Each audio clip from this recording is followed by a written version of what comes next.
Hi, hi, I'm Ali, and a warm welcome to the Ceramic Repair Studio.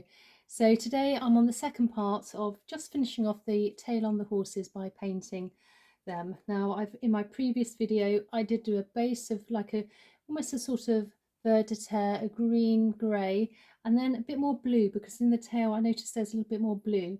And now we're going to knock it back a bit and add some brown and some black parts, and then finish off with a little bit of gold, just to sort of mimic what's already there.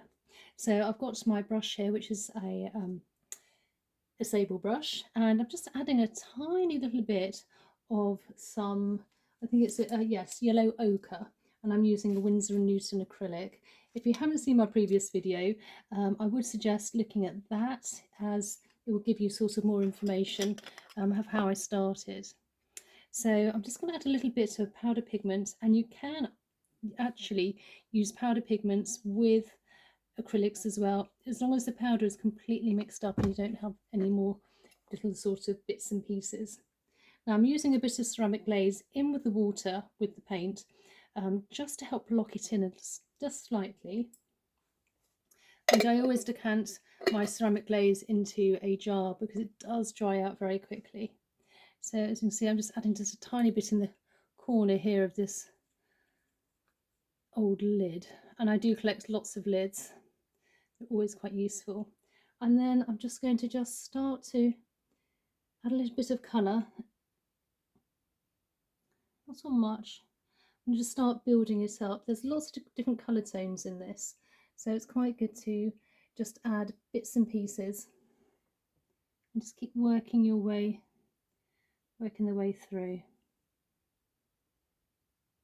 Don't add too much. And the good thing with these horse tails is the whole horse has lots of different tones, so you can actually build up colour.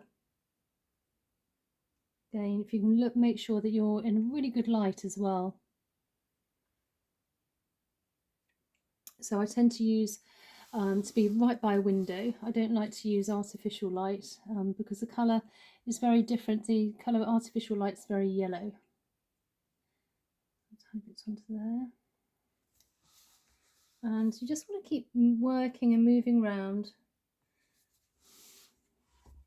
looking at lots of different angles.